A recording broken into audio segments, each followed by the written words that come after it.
You will be amazed to see what happens when you pour sugar water on your plants.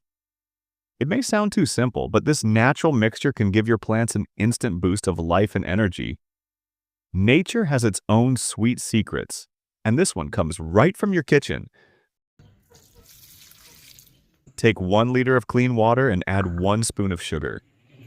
Stir it well until the sugar fully dissolves. That's it.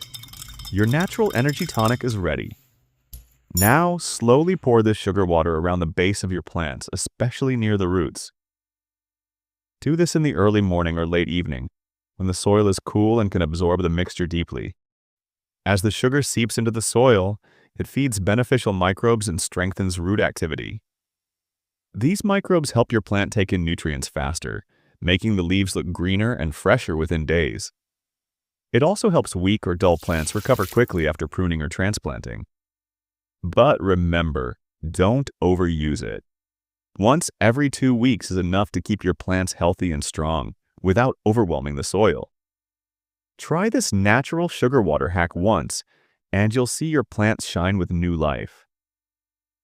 Nature's sweetest secret is already in your kitchen, just waiting to be shared.